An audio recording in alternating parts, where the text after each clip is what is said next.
All right. Hey, we are live for another Lunch and Learn series. I'm joined with Flip again. We're jumping back into short-term rentals.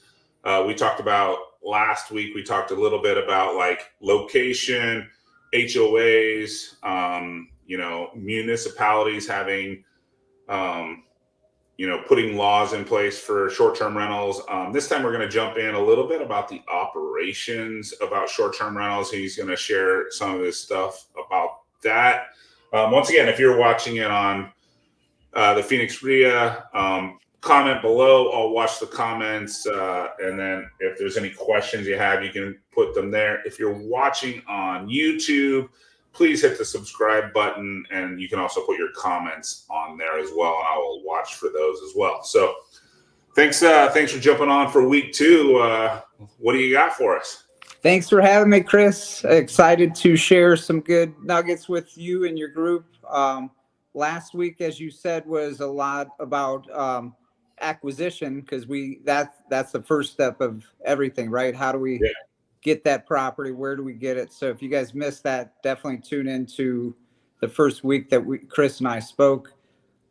This week, we're going to be covering the operational side of a successful Airbnb and kind of the do's and don'ts for you guys. So the main 3 things that, we want to consider is always enhancing the guest experience, right? So they got to have an exceptional experience. I think that's tremendously important. And what that does is that brings more money and revenue to your pockets.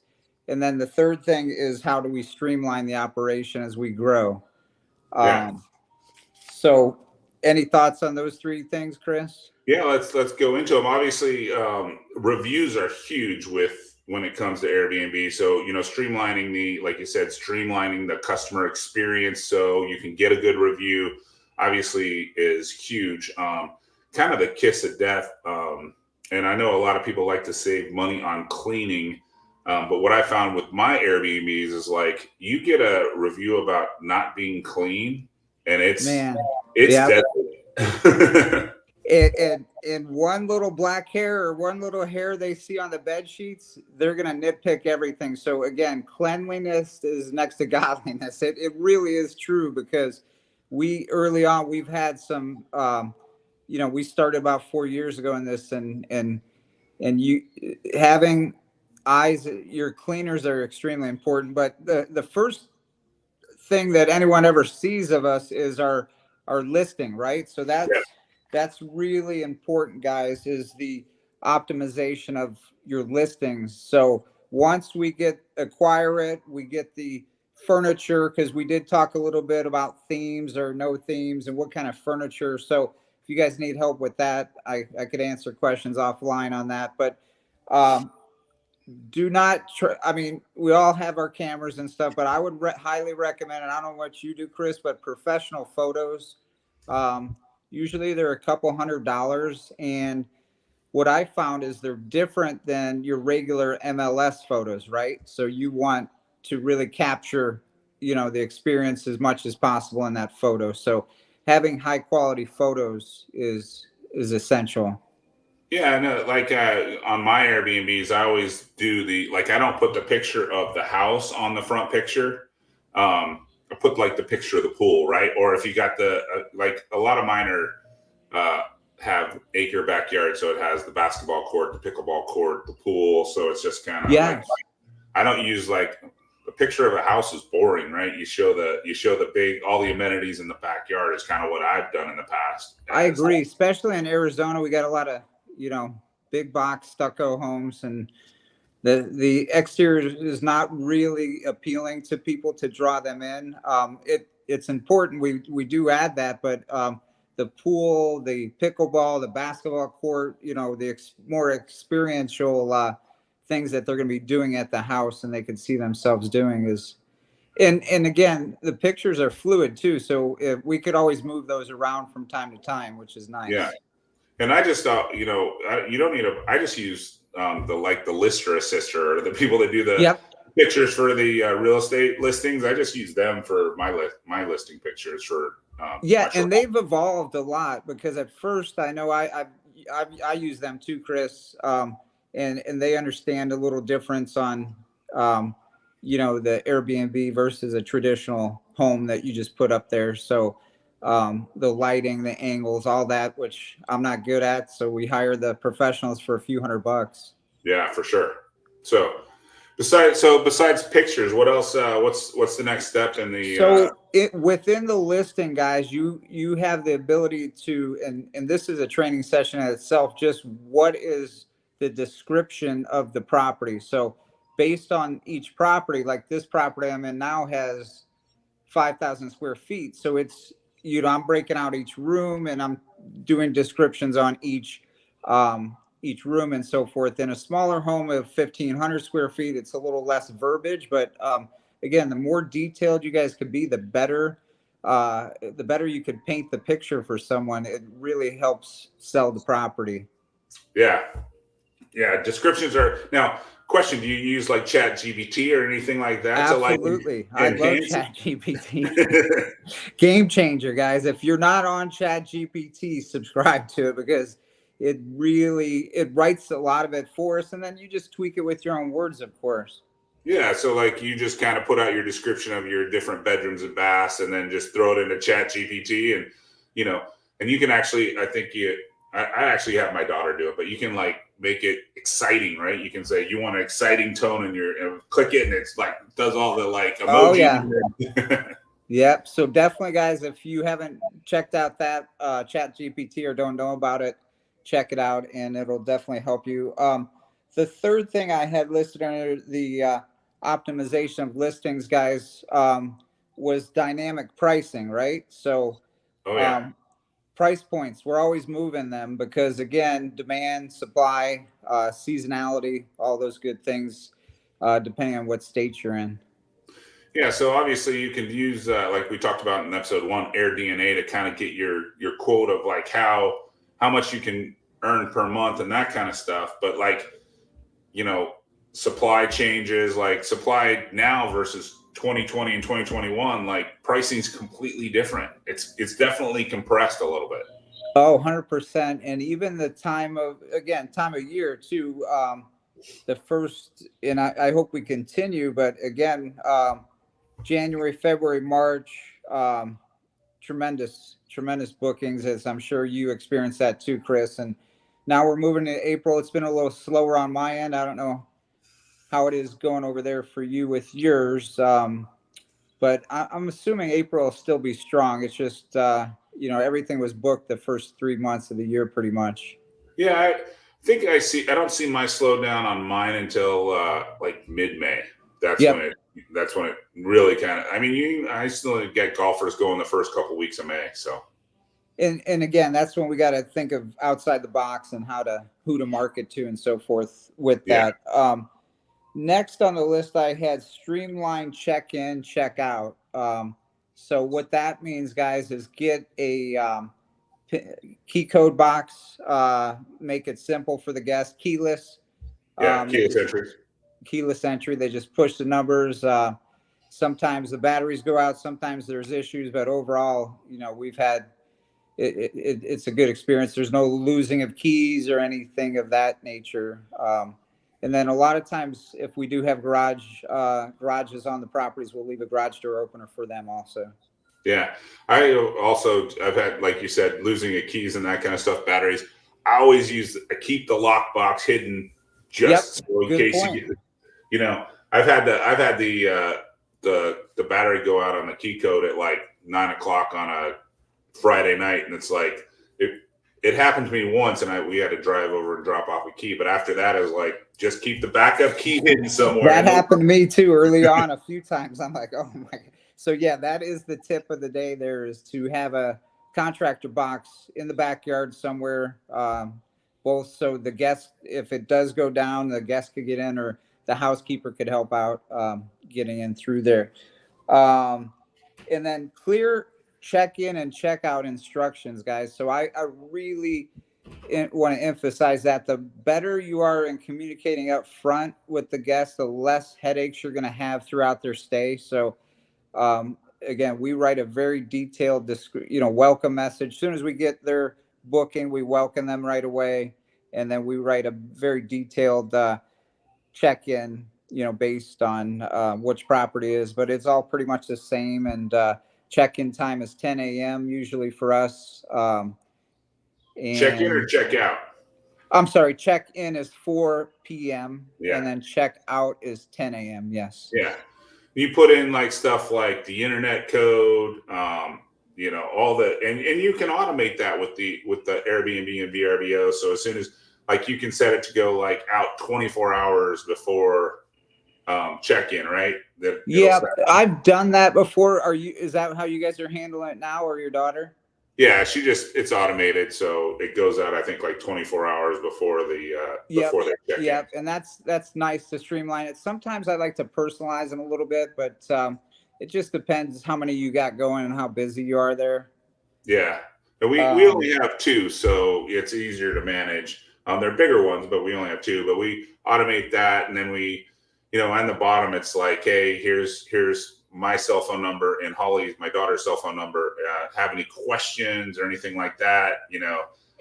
And that's nice. And what I found, Chris, because my daughter's helping me too. Usually they don't call us, and most of the time, because we're very detailed in everything we have on the app and stuff. Like you said, the Wi-Fi, that's a big one. People always want to know the Wi-Fi, and so we put it in the app, and then we have a little sign of rules and kind of some things going on with the Wi-Fi there too, so they could easily see that.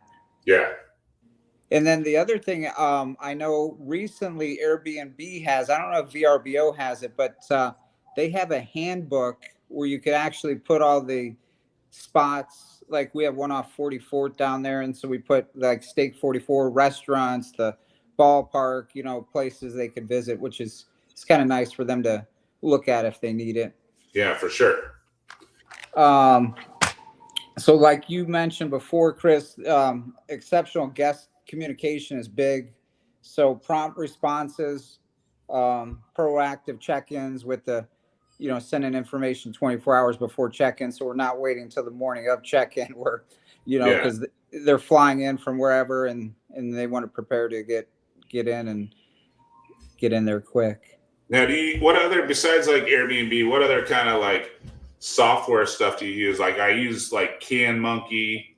I don't know if you've ever used CanMonkey. I think CanMonkey is great. They take your trash cans to the curb, they put them back. It's $54 a month per property.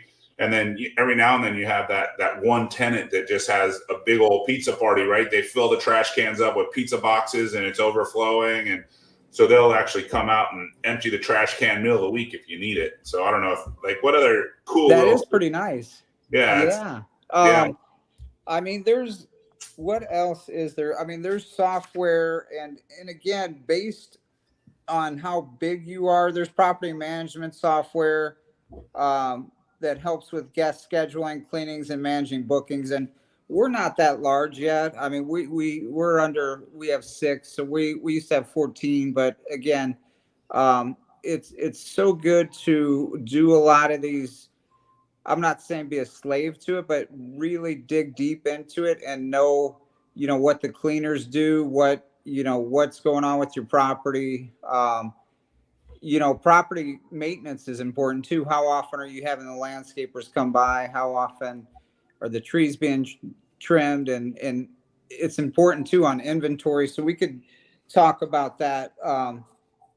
So we went over check-ins, and again, the high quality guest experience, amenities, Wi-Fi, toiletries, cleanliness, because again, like you said earlier, Chris, if we're not clean, they're going to give you a review and it hurts. It's crazy. Like you keep your 5-star, 5-star, 5-star, 5-star, you get 10 in a row. And then you get like 1 4-star.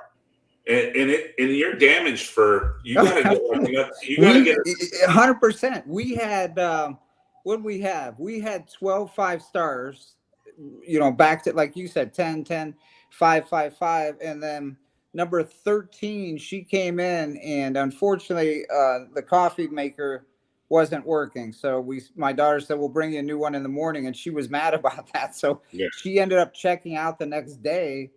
and it was for a 5 day. She only stayed one night, and so again, little things could trigger big things, but it really sucked on our end because we had the 12 5 stars in a row, and then all of a sudden, that 13th one, I didn't look at it, but I know we're at 5.0. Then we came down to 4.92, and I should probably look at it, but I was just mad. Yeah, no, it's a bummer when you get fives all the way across the board and you get 1 4 and it drops you way down, and then you're just like, all right, you got to build it back up again. So yeah, and we've had some reviews over the years removed based on yeah, the legitimacy of, yeah, so depending on how I you kind of want to feel like take it, but anywho, it happens, and again, the blessing is getting the super hosts, because once you hit a certain period, I think it's 3 months in a row with fives or exceptionally high, I think 4.9, because being at 4.7 doesn't get you to a super host. I mean, yeah. But again, that's why it's so important to give the guests the exceptional experience and communicate if something isn't working, solve the problem immediately. Exactly. We talked a little bit about regular maintenance schedule. Inventory is another good point. How are you guys handling that, Chris? Just a spreadsheet, basically. Yeah. Yep. So when I say inventory, we're talking about extra toilet paper, extra paper towels, all the cleaning supplies. We have cleaners, but we also have cleaning supplies for the guests too. Like, yeah, I typically use my pantry as like extra toilet paper, extra paper towels, extra hand soaps. Like there's like 2 or 3 brand new hand soaps in there. There's just it's extra linens, extra towels. It's important, guys, to have that already on property. And as guests come and go, it's good as the owner to go check in, and because again, we could rely on the housekeepers only for so much. I mean, they miss things too. So, depending on how close your Airbnbs are, I know Chris' assistant, she always checks after the housekeeper. We check after the housekeeper too, because things get missed. So it's important to double check them. Yeah, it's you can't just rely on the housekeeper. Even like my housekeeper, I feel like is pretty good. And they take the little bags and put the remotes in the clean bag that says it's been sanitized and all that. But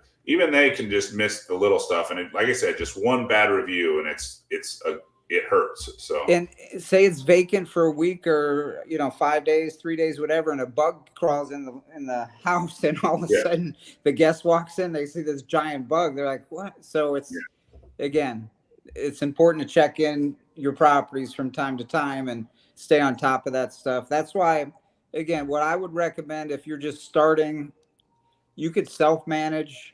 We talked a little bit about property managers last week. They do take, there may be some property managers on here now, they take 20 to 30%. It's important that all aspects of not only managing them but cleaning them too, what it takes to clean your properties and everything. So yeah, yeah, so as far as I do with operations, I obviously Airbnb and VRBO, I link the calendars. I automate the because obviously if you don't have linked calendars and they book on VRBO and then you get somebody that overlaps on Airbnb, now you got to cancel somebody. Your super host is gone. yes. So it's very important with technology. We link, and I'm doing the same. So the 2 platforms we use currently are, the Airbnb and VRBO has some others that they're linked to and so forth. Yeah, and then so like I use obviously automate the like when they register, they book, they get an automated email, they get the automated check-in email, they get the automated checkout the night before, like here's what we expect on the checkout. And then for as far as softwares go, like I said, I love Can Monkey. They take your trash cans in and out every week, so you're never going to miss a trash day. You are traveling, someone calls in sick. Never happened. The trash is going out. So, because even you can get complaints about having, someone came in before and there was a full trash can, and you can get a complaint about having a full trash can. And then I also, another local company, just Can Monkey was started by Alex Shapiro here in Arizona. Oh, didn't know if you great. knew- yeah, didn't know if you knew that. And then I use SVT for security. So I do have a noise monitor on the outside perimeter of my fences. So if it hits a certain decimal, like my security company is notified that like the decimal level at the fence is above city limits, and then the security company will call them or and text them and say, hey, the music's too loud. It's reached the city ordinance level. So That's you know, excellent. Yeah, all these things to not only protect us, to protect our neighbors, to, because again, that's the worst. You hear about Airbnbs being shut down a lot of times, early on, everyone's like, oh, you're doing Airbnb. Because it got some bad press in San Francisco and Scottsdale too, for big parties. yeah, for sure. So All technology, right, yeah, all that stuff can be streamlined, and it's easy to set up. I know one thing, I did get an email recently, Chris, from Airbnb about cameras. So they're more, Yeah, so Airbnb just came out with if there's exterior cameras and the so one of the another security item is the thing that will monitor the number of Bluetooth devices in the house. So you can quote unquote you just can set it at 2 people. So if like you have the watch and your cell phone, that's 2 Bluetooth devices. Well, you can set it to like 20. So if there's more than 20 Bluetooth devices, the security company will be notified also. So like if you had, 8 people, well, if there's 20 Bluetooth devices, there's probably more than 8 people in your Airbnb. But you now have to disclose if you're using that. Yeah. Yeah. Yeah. What is your number per like you mentioned you had 2 larger properties. What is the limit on people? Because we can set that in the. So my Airbnbs are set for 16.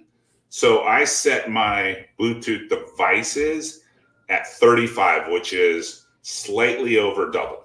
Because obviously 16 times 2 is 32. I set my Bluetooth devices, if there's more than 35 Bluetooth devices in my home, because not everybody has some people just have one cell phone, which is a Bluetooth device, right? So, right.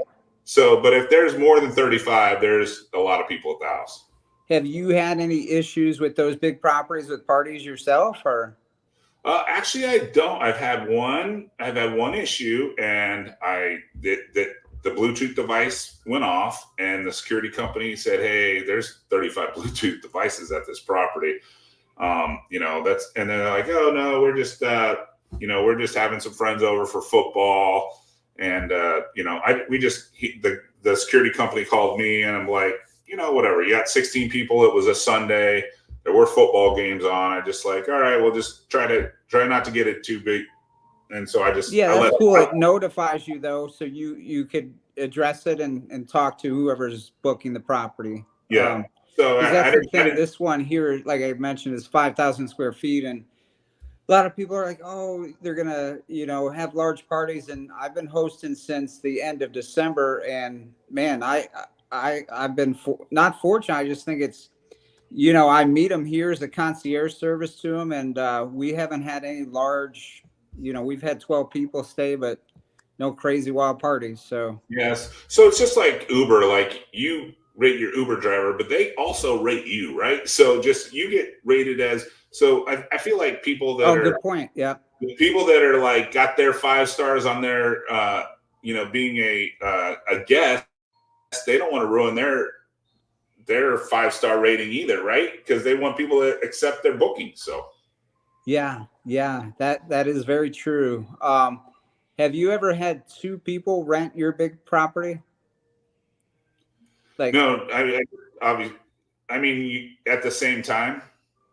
No, not at the same time. Like the very first booking was no, that wasn't the first one, but the Phoenix Open was in town, and I had 2 guys out of South Dakota rent this big house. I'm like, okay, but it's plenty space for, it's got all that room, but they just they had friends over and stuff like that. But that wasn't an issue. It was just interesting. I thought it was kind of funny that it was only 2 people staying overnight when it's such a big place.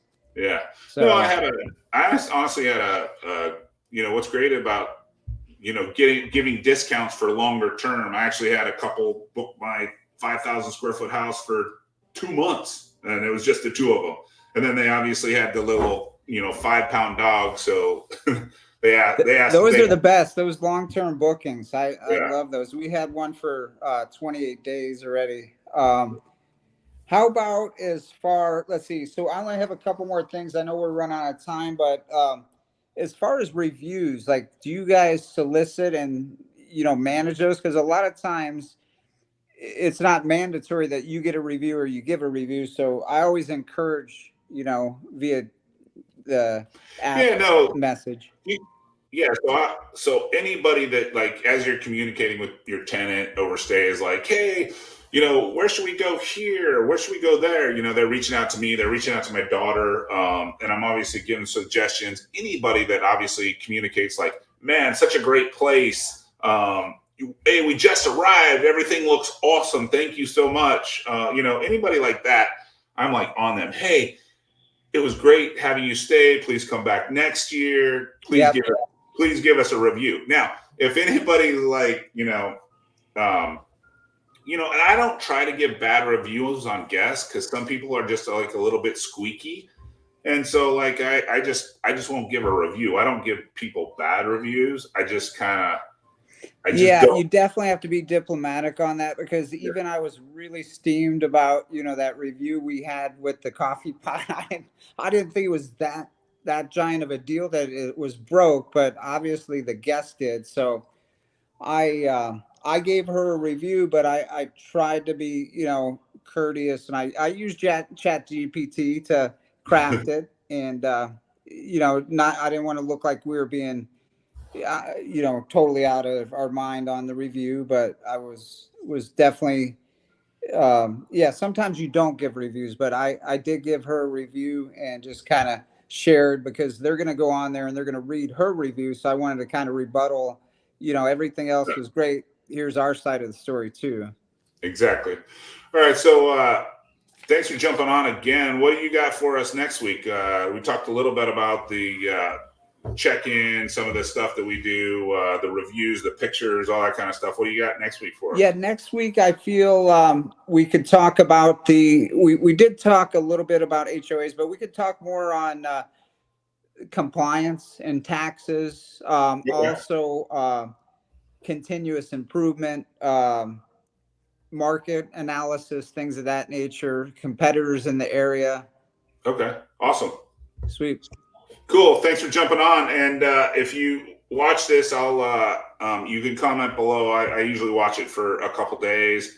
And then if you're watching on YouTube, please subscribe, and you'll get more information like this. Thanks for having me, Chris. And I was going to mention, if they need any more questions, they could always hit me up on my Instagram. It's listed at flippin_AZ. Yeah, and give them a follow. Awesome. Thanks, brother. Yeah. Later.